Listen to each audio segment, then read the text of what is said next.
Hello, my name is Itachi Uchiha, and today I'm going to read to you a creepypasta called Doors. Alright, let's begin. I was adopted. I never knew my real mother. Rather, I knew her at one time, but I left her side when I was too little to be able to be remembered. I loved my adopted family though. They were so kind to me. I ate well. I lived in a warm and comfortable house. And I got to stay up pretty late. Let me tell you about my family real fast. First, there's my mother. I never really called her mom or anything like that. I just called her by her first name, Janice. She didn't really mind it at all though. I called her that for so long I don't even think she noticed. Anyhow, she was a very kind woman. I think that she's the one who recommended my adoption in the first place. Sometimes I'd lay my head against her in the front of the television and she would tickle my back with her nails. She's one of those Hollywood mothers. Second, there's Dad. His real name was Richard, but he never really liked me so much, so I began to refer to him as Dad in a desperate attempt to gain his affection. It didn't work. I think that no matter what I called him, he would never love me as much as his own child. That's understandable, so I really didn't press the matter. The most notable attribute of Dad was his unmoving sternness. He was not afraid to pop his children when they did something wrong. I found out before I could use the restroom properly, he didn't hesitate to spank me. Well, I'm in line, and it's because of his methods. Lastly, it's my sister. Little Emily was real young when I was adopted, so we were about the same age. But she was slightly older. I like to think of her as my little sister though. We got along better than any sibling could ever possibly get along. We would always stay up late together and just talk. Well, she did a lot of the talking. I mostly just listened because I loved her. It was a great setup that we had. We were short on bedrooms, so because I didn't want to sleep in the living room by myself when I was littler, I had a pallet set up for me next to her bed on the floor. This is where I slept since, but it was cool with me because I enjoyed being with her and I had always felt pretty protective of my little sis. Everything changed on a horrible Wednesday night. I was at home taking a nap when little Emily opened the front door. The sound of the door opening pulled me to the state of consciousness, and I walked from the room down the hall to the living room. That's when I first remembered it was Wednesday. I was never any good at keeping track on what day it was. Actually, I'll just go ahead and say it.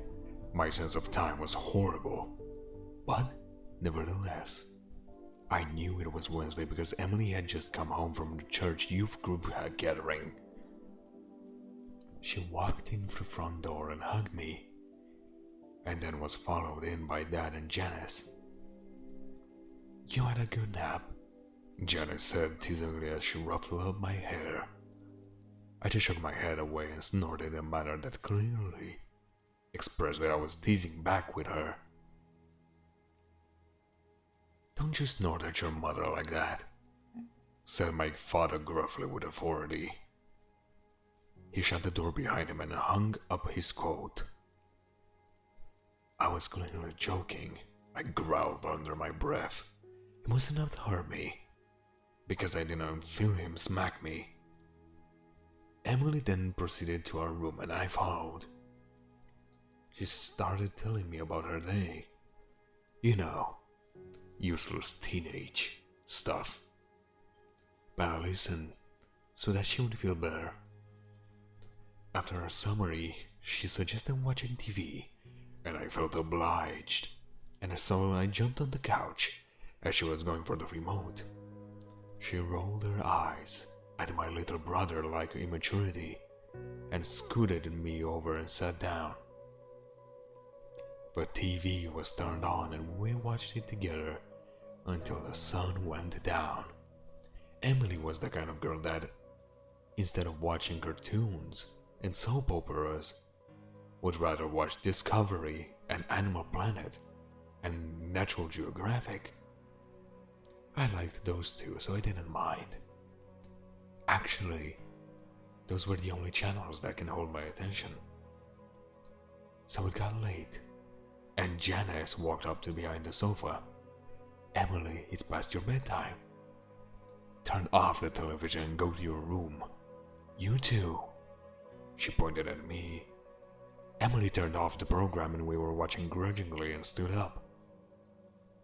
She started down the hallway to our room. As I followed, I couldn't shake the feeling that something wasn't right. We went to our bedroom, and Emily turned off the light. Just as she did, I caught a flash of movement at the corner of my eye. It was out the window, but as soon as I redirected my line of sight to where it was no longer in my peripheral vision. What it was that I thought I saw was gone. I remained alert, for my sister's sake. I lay there in darkness with nothing but a thin ray of light from the street lamp outside to illuminate the room. It wasn't much. Time and time again, I could have sworn I heard subtle sounds just out the window. A twig break, leaves crunching, clothes jostling. And all the while I could smell the faint stench of sweat and blood. I kept my eyes open most of the night. The sound outside subsided, and the smell left my nose. I began to feel at ease. My eyelids closed. Not long after that, but I heard a very loud crash on the other side of the house. I was up in an instant. "There's someone in the house!" I barked with extreme adrenaline coursing through me. "Wake up!" I shrivelly pleaded with Emily. She did. And as soon as I saw her sit up, I ran to my parents' room. Dad was dead. His His neck was splayed open and gaping as blood spilled out of it. Off the bed and onto the floor, I saw that the master bathroom's door was closed, and just before it, on the outside, was a man. A man. I don't feel comfortable calling it that. He was very large and rugged.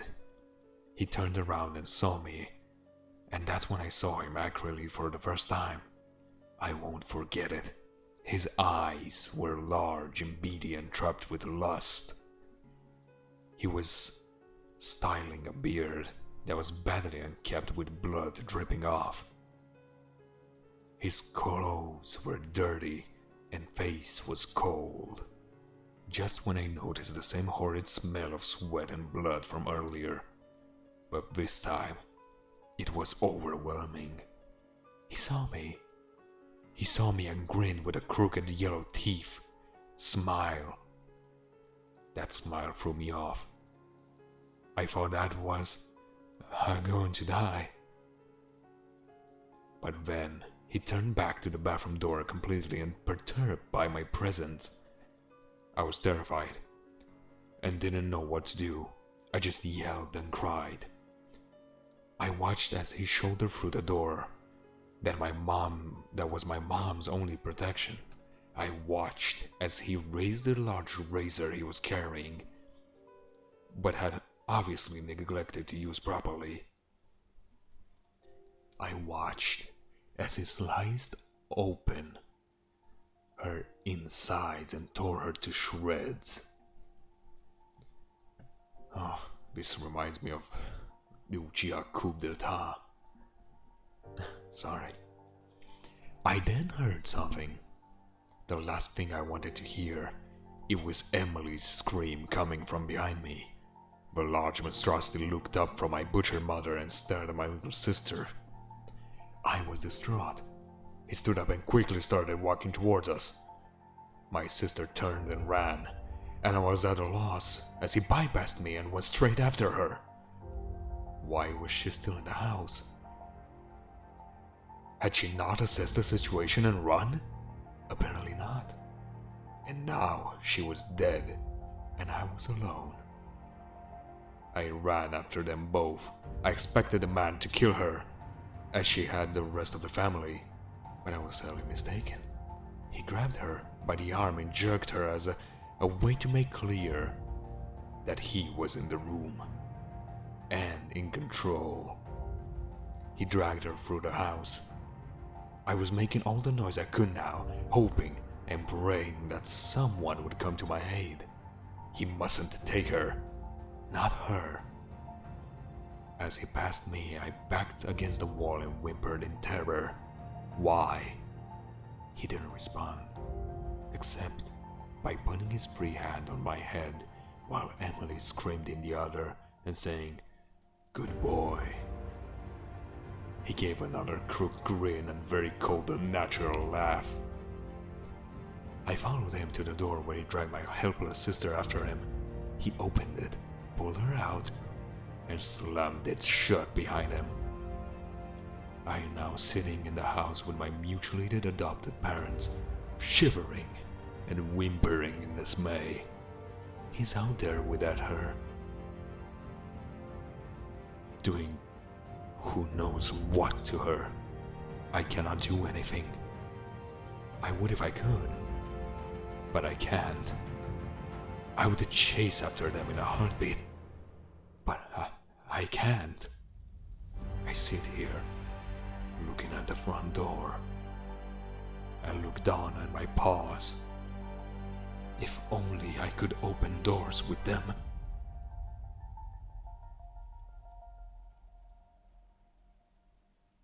Thank you guys very much for listening to this reading of this creepypasta. This was actually amazing and had a great plot twist at the end. So, apparently, after all this time, the protagonist was a dog, as he said that he could only look down at his paws. So, this was all in the perception of a dog, because the murderer just pat him and said good boy. Well, good boy indeed. At least the murderer was kind enough to not harm the dog.